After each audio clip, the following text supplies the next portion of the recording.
İlk göreviniz Erdem Albay'ı bulup sağ salim buraya getirmek. Hayırlı görevler. Sağ olun komutanım. Rüya mı görüyorum? Ne oluyor lan? Oğlum biri bana bir tokat atsın, bir çimdiklesin, bir şey yapsın ya. Yok komutanım yok. Rüya falan değil. Vallahi da billahi de karşımızda duruyor. Allah Allah. Komutanımızı duydunuz. Erdem Albayımız ellerinde. Onu kurtarmak için bir an önce harekete geçmemiz lazım. Şaşırmaya vaktimiz yok. Vallahi bir kendimize gelsek şaşıracağız da komutanım. Bence hepimize bir açıklama borçlusun. Şaka değil mi bu? Üniformayla şaka yapacak birine mi benziyorum der ya? Komutanım döndü ya. Artık neyin ne önemi var? Ya kusura bakmayın ama ben bir sarılırım komutanıma. Ben de dayanamıyorum. Ben de sarılacağım.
Ulaştın mı?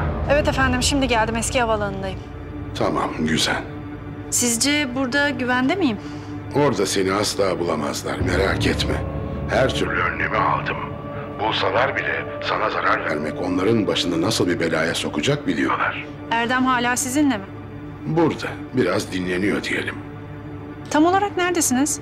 Çimento fabrikası. Artık kullanılmıyor. Asla bulamazlar. Onunla sen ilgileneceksin, sana göndereceğim. Ne zaman? Hava kararınca. Anlaşıldı efendim. Görüşmek üzere.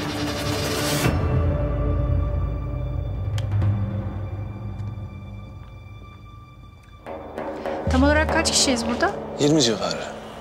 Bu kadar büyük bir alan için yeterli mi? İsterseniz örgütten destek alırız. Alalım. Bütün girişler ve çıkışlar tutulsun. Muhakkak gözcü de yerleştirelim.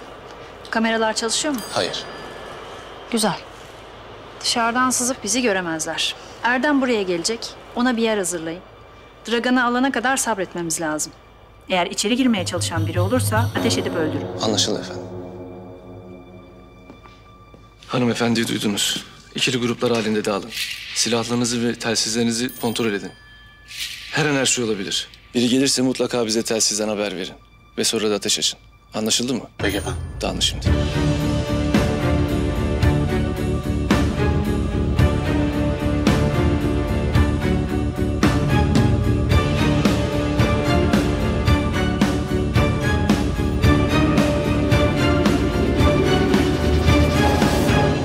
Aklınızda bir sürü soru olduğuna eminim. Neredeydim, ne yapıyordum? Size ayrıntı veremem. Sadece şunu bilin. Hep omuz omuzaydık. Aynı bayrağın altında, aynı vatan için mücadele ettik. Şimdi böyle olması gerekti. Allah'a şükürler olsun, tekrar üniformamı giymek nasip oldu. Sizinle beraber olmak her şeyden güzel. Maalesef aramızda eksikler var. Dilerdim ki hepimiz ilk günkü gibi hep beraber olalım. Ama kader işte. Şimdi en acil şekilde Erdem komutanımızı alıp gelmemiz lazım. Yavuz abi. Ne oluyor Ateş? Yavuz komutan. Erdem Albayım için geri döndü. Onu en kısa sürede alıp getireceğiz Nazlı. Merak etme. Yavuz abi.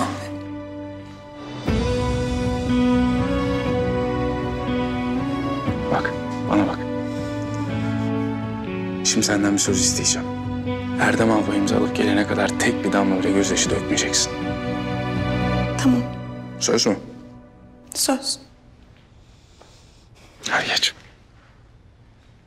Eylem, son durum ne? Aramaya devam ediyoruz. En son görüldüğü yerdeki görgü tanıklarını araştırdık. Telefon sinyali bir yerde kesiliyor. Telefon sinyalinin kesildiği yerdeki mobese görüntülerini inceliyoruz. Ne kadar vaktimiz var? Çok yok. Dragan için onu kullanacaklar. Böyle bir şey mümkün değil. Mümkün olmaması için Erdem albayı bulmamız lazım. Hem de çok acil.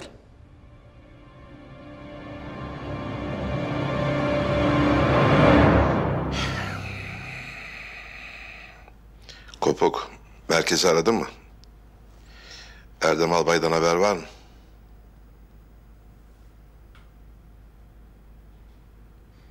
Kopuk. Ya ben kime söylüyorum? Kopuk. Bir şey mi dedin usta? Beni dinlemiyor musun? Yok. Niye? Canım sıkkın. Burada çözmemiz gereken çok acil işlerimiz var. Bu sefer de ben siz çözsünler usta.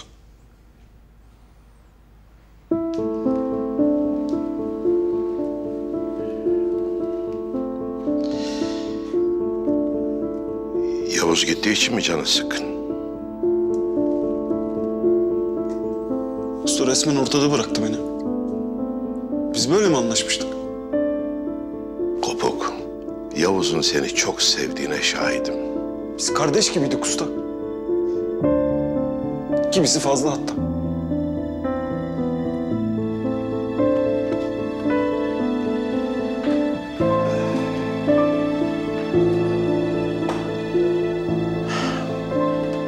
Evladım, bu vatan görevidir. Bugün burası, yarın başka yer. Bugün görevimiz şu, yarın başka. Hep söyleriz. Biz bu vatanın, bu bayrağın emrindeyiz. Gel derler geliriz, git derler gideriz. Vazife neredeyse oradayız. Orası tamam öyle usta. Da usta ben ne olacağım?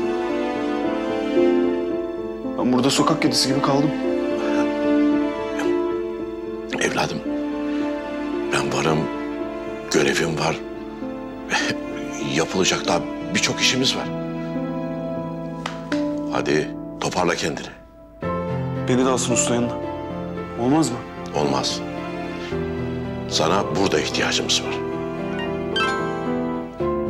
Erdem'in muhtemelen olduğu yeri bildiriyorlar. Hadi toparla kendini.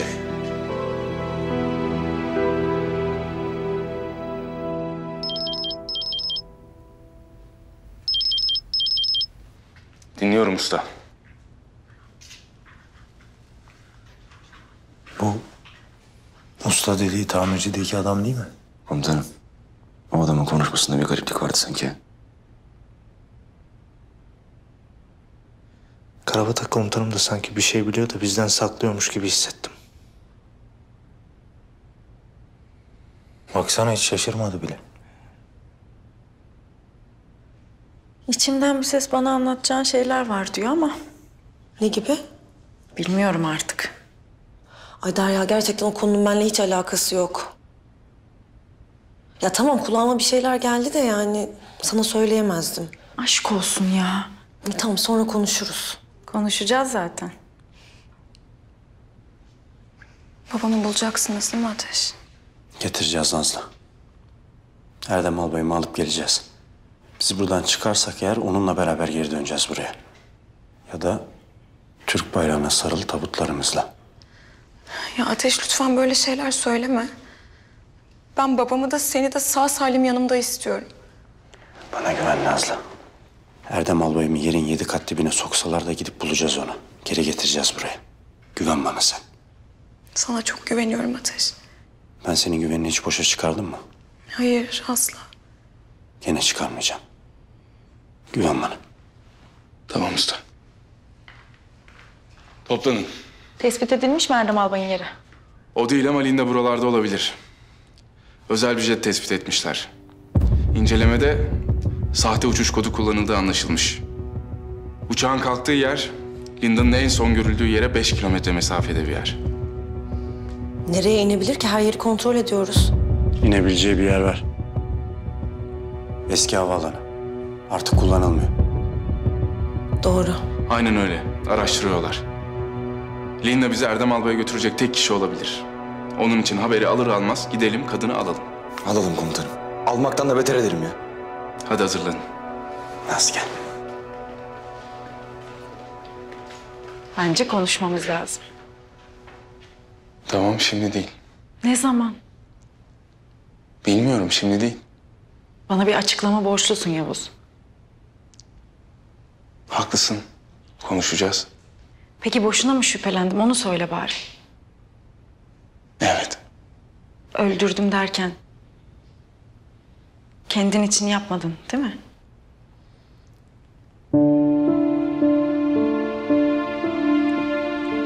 Yaptığım hiçbir şeyi kişisel intikam için yapmadım.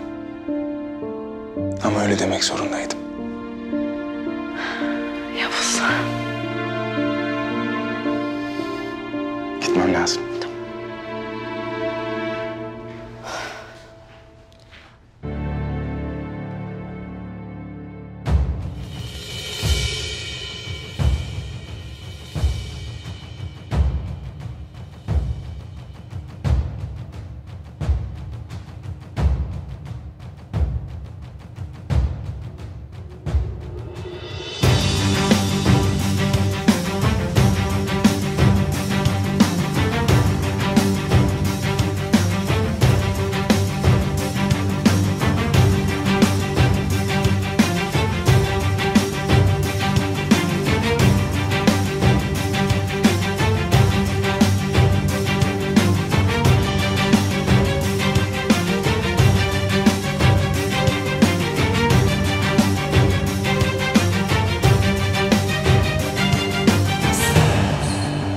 Tamam, kesin değil mi? Evet, tim hazır yola çıkmak için. Ben onlara iletiyorum. Teşekkürler.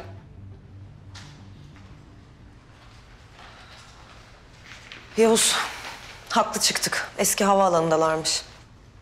Tamam, biz hazırız.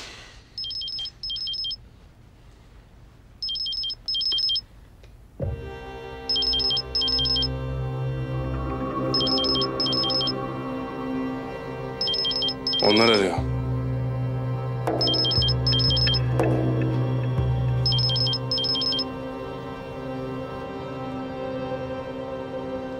Komutanım. Ne yapmış lan komutanıma? Komutanım patlayıcı bağlamışlar.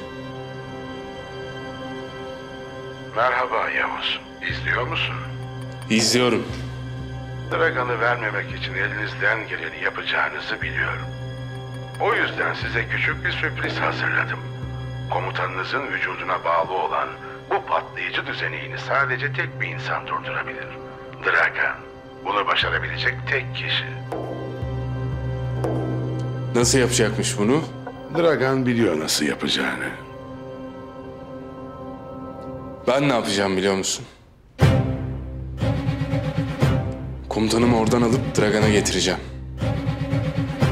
Sonra Dragan'ın kafasını kesip sana göndereceğim. Fazla vaktiniz yok. Sadece 24 saat.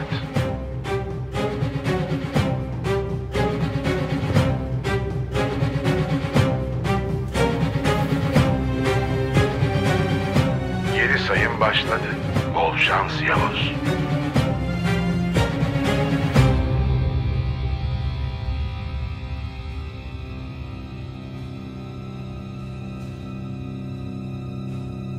Komutanım kim bu herif?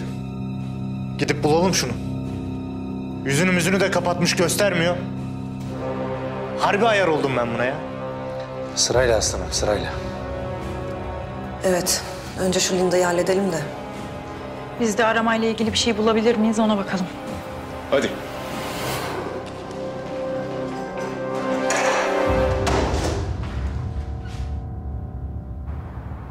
Evet beyler. Tekrar beraberiz. İlk günümüzü hatırlıyorum. Bu yola beraber çıkmıştık. Allah'a şükürler olsun, bugünü tekrar bize gösterdi. Sizinle silah arkadaşlığı yapmayı tekrar bana nasip etti. Her Türk evladı gibi. Kalbimiz hep bu vatan için attı. Atıyor, atmaya da hep devam edecek. Nasıl ki bazı alçaklar bu güzel ülkenin altına oymak için hiç durmadan çalışıyorsa, biz de son nefesimize kadar bu güzel vatan için mücadele etmeye devam edeceğiz. Zor günümüzde hepimize kol kanat geren, her derdimize ortak olan, bize hem babalık, hem abilik, hem silah arkadaşlığı yapan Erdem komutanımız o alçakların elinde. Bir Türk subayı o kansızların elinde. Bizler özel kuvvet askerleri olarak bir Türk subayına hakaret edilmesine asla ve kata göz yumamayız. Gerekirse ölürüz.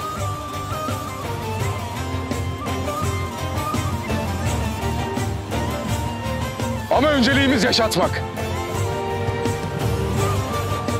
Erdem komutanımızı sağ salim getirmeye söz veriyor musunuz? Söz komutanım!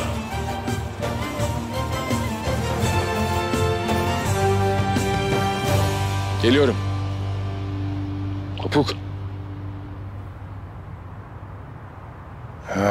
Ben bunu gördüm ya. Bunu daha önce görmüştüm.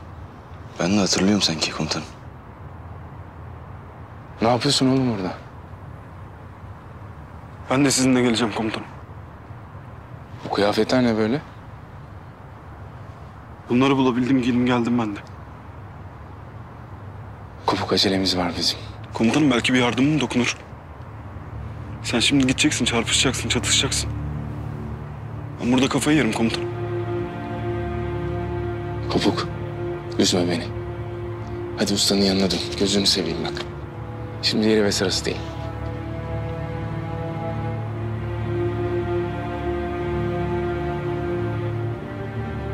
Anladım komutanım.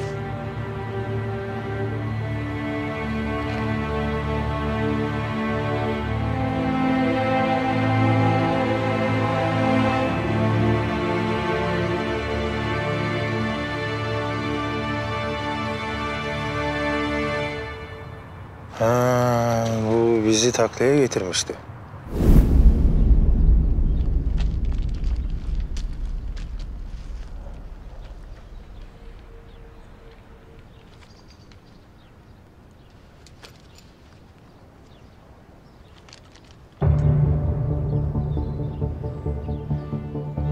Kan çekiyor kardeşim ama tanışıyoruz mu biz?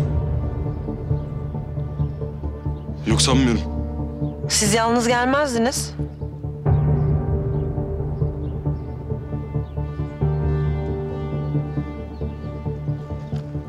Diğer arkadaş. Arabada herhalde ha? Evet, arkada o.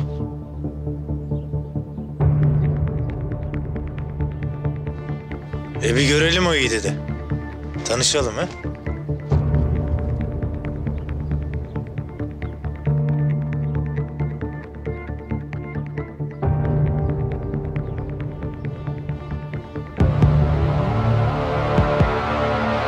Ulan sen silah mı satacaktın örgüte? Ha? Silah mı satacaktın örgüte sana? Dur. Sen silah mı satacaktın örgüte? Ha? Hakikaten ha, ben de hatırladım.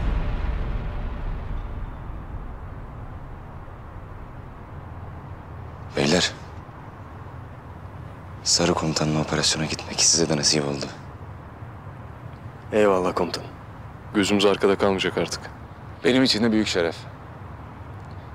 Karabatak, 15 dakika sonra tüm teçhizatlarınızla birlikte hazır olun. Yola çıkıyoruz. Emredersiniz komutanım. Beyler. Kopuk, neredesin evladım? Komutanım beni istemedi usta. Nasıl yani? Yavuz komutanım beni istemedi. Oraya mı gittin? Hangi ara gittin? Giderim usta. Her an her yere giderim ben. Yavuz nerede? Operasyona gittiler usta. Yavuz komutanımı yıllar sonra kamuflajda gördüm. Görsen usta çok acayipti. Böyle hepsi full teçhizat falan. Hepsi aslan gibi usta. Bir tek Keşanlı'ya uyuzum ben. Saçma sapan konuşma. Çok işimiz var. Hemen gel. Tamam usta, geliyorum.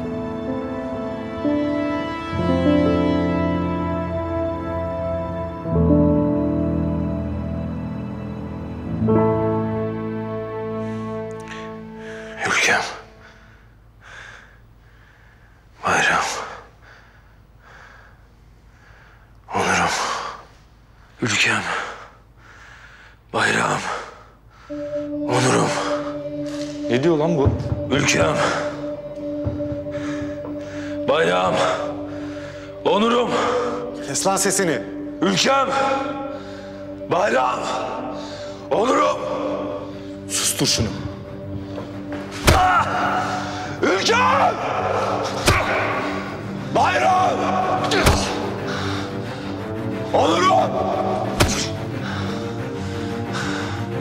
Vurun lan. Vurun hadi. İsterseniz patlatın. 1000 parçaya ayırın. Ama kanımın son damlasına kadar bunları duyacaksınız. Korkmayın hadi vurun. Korkak köpekler. Vurun hadi. Uğraşılmaz bu manyakla. Bırakalım gitsin. Zaten patlayıp paramparça olacak. Ne o? Çabuk pes ettiniz. İşte aramızdaki fark bu. Bize işkence yapılsa bile biz pes etmeyiz. Ama siz korkup kaçarsınız. Vurun da gözünüz aslan görsün. Türk subayı görsün. Vurun hadi!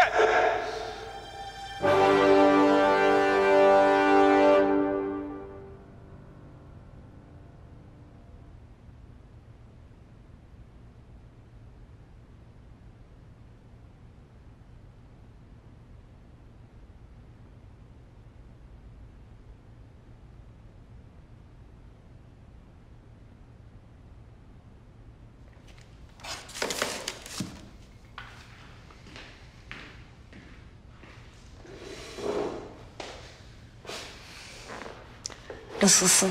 Daha iyi hissediyorsundur artık. Bilmiyorum ki. Ne hissettiğimi, ne düşündüğümü karman çorman oldum iyice. Nasıl yani, rahatlamadın mı? İşte Yavuz düşündüğün gibi biri değilmiş. Başından beri devlete çalışıyordu. Sen de başından beri biliyordun değil mi? Yani en başından beri bilmiyordum ama bir noktada öğrendim. Ama sana söyleyemezdim Derya. Anlıyorum zaten. Kızamam sana. Kimseye kızamam. Ama onca zaman o kadar yorulmuşum ki.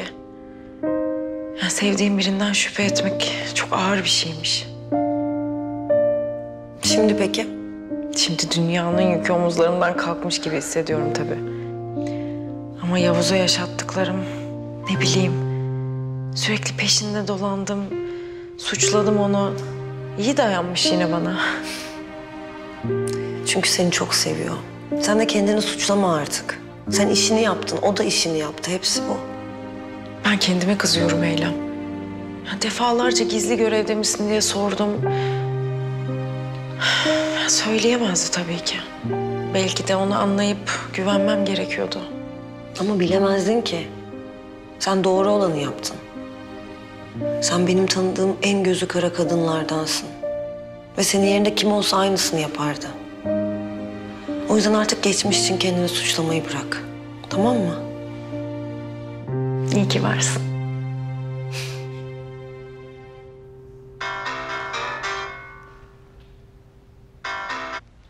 Efendim? Eylem Hanım. Benim, Nazmi. Nazmi? İyi misin? Bir sorun yok değil mi? Buluşmamız lazım. Mesele ne? Bilmeniz gereken şeyler var. Sınır dışından çok önemli duyumlar aldım. Ne gibi? Hepsini anlatacağım, bilmeniz gereken şeyler. Ama telefonda olmaz. Sinyalden yerini bulabilirler. Takip mi ediliyorsun? Olabilir.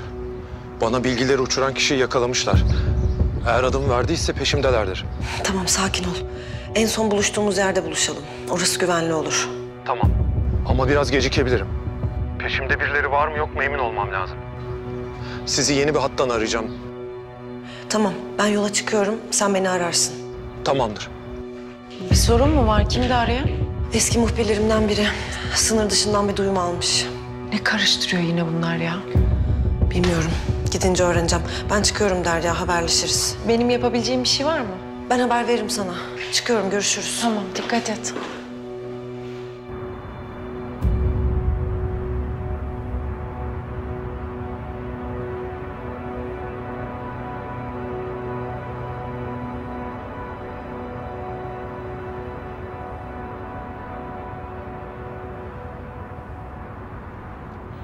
Şu an 3 dilek hakkın olsa ne dilersin diye sorsalar, üçünde de şu anı dilerdim be. Bari bir dilek hakkını farklı kullansaydın komutanım. Yok oğlum. Ben Allah'tan daha ne isteyeyim? Baksana rüya gibi ya. Yavuz komutanım eski günlerdeki gibi üniformasıyla başımızda. Hep beraber sırt sırta ötüp vatan düşmanlarını temizleyeceğiz. Vallahi içim kıpır kıpır. Sanki ilk defa operasyona çıkıyormuş gibi heyecanlıyım. Tüm birimler havalimanı etrafını kontrol edelim.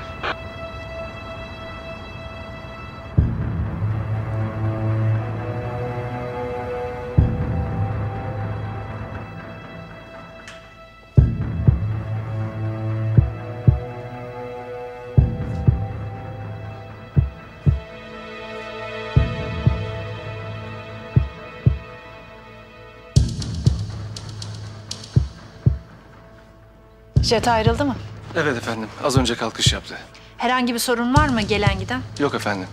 Çevre güvenliğini sağladık. Herhangi bir hareketlilik tespit etmedik. İyi, gözünüzü dört açın. En ufak bir güvenlik açığı istemiyorum. Siz hiç merak etmeyin efendim. Güvendesiniz. Adamlarım havaalanının her bir bölgesine yerleşti. Siz rahat olun. Ben ve adamlarım sizin güvenliğinizi sağlamak için buradayız. Bu ülkede bana güvende olmak haram. O yüzden lütfen hepiniz diken üstünde olun. Emredersiniz. Böyle burada oturup beklemek de istemiyorum zaten. Bir an önce çıkmak istiyorum buradan. Akşam karanlık çöktüğünde çıkarız. Bizi kimse takip edemez. Her türlü önlemi aldık. Siz yine de işleri sıkı tutun.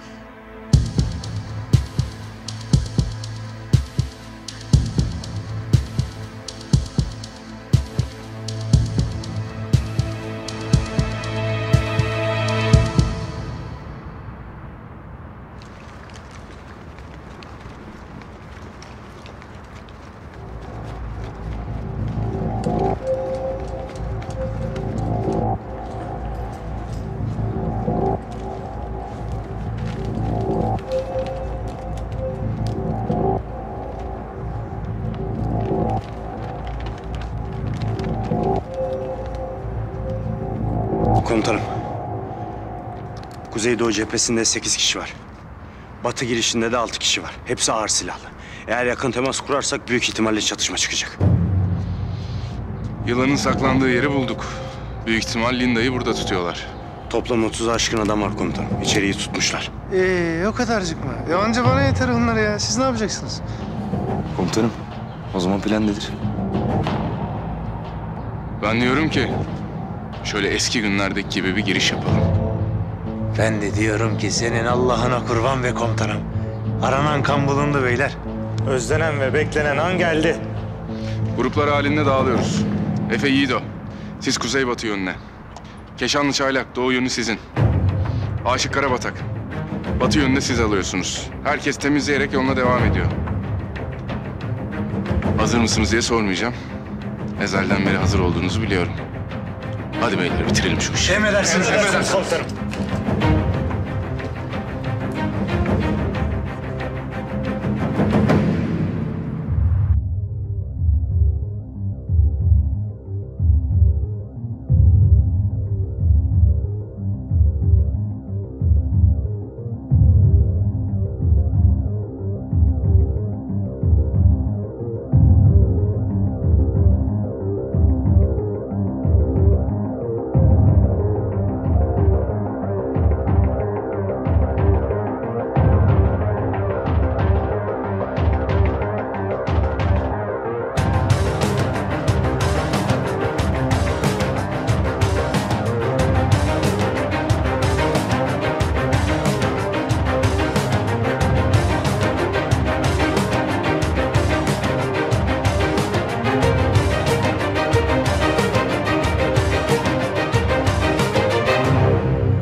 Geldiler. Geleceklerini biliyordum.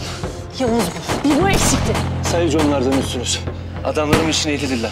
Siz onları tanımıyorsunuz. Beni almadan vazgeçmeyecekler. Meraklanmayın. Durumu kontrol altına alacağız.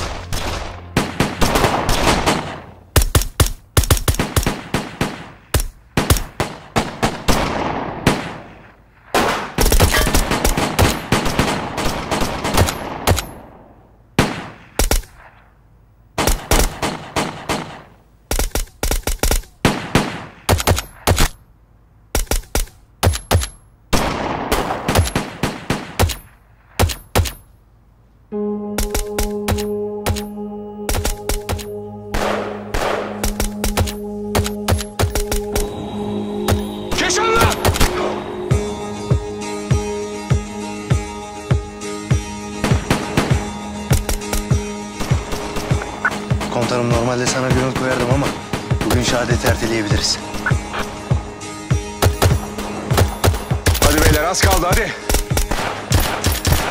Vallahi hiç bitmesin komutanım, böyle iyiydik.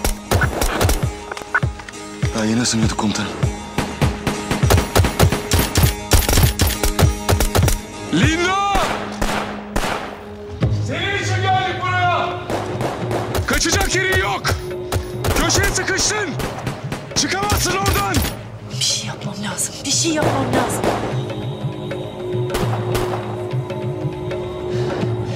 Ne yapacağım? Ha? Ne yapacağım? Nerede bu Linda? Saklanmıştır bir köşeye. Aynen çıkar şimdi.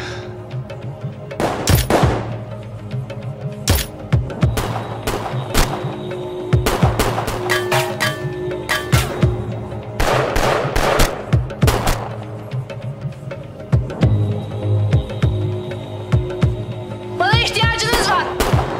Erdem Albay'ın yerini öğrenmek istiyorsanız benimle pazarlık yapacaksınız.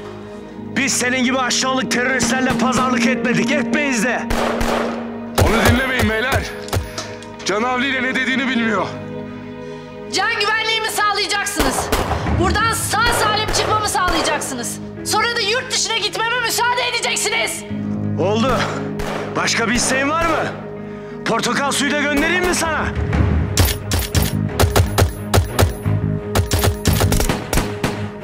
Erdem Albay'ın çok az zamanı kaldı. Şimdi düşünün, taşının ve bana bir cevap verin. Ne diyorsunuz beyler? İndirelim hepsini komutanım. Hadi.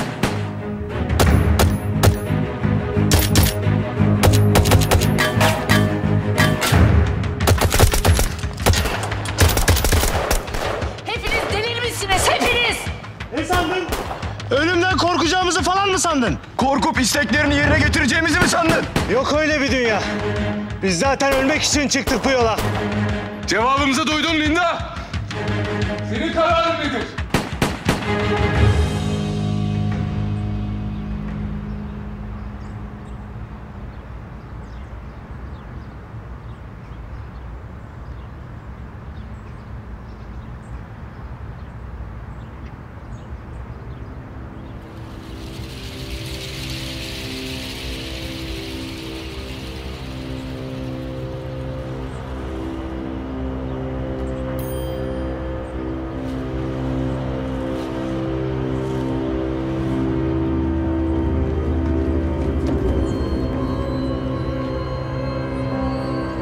Nazmi sen misin?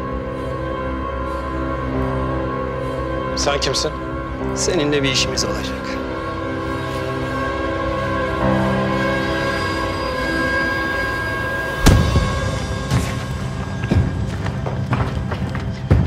Koşun lan koşun! Bakmayın öyle!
Nazmi, sen misin? Eylem Hanım, Yoldayım, gelmek üzereyim. buluşma noktasına gelemiyorum. Peşimde birileri var. Ne? Neredesin şimdi? Gözden kaybettirdim kendimi. Kullanılmayan bir binadayım. Tamam, konum at, geliyorum hemen. Tamamdır.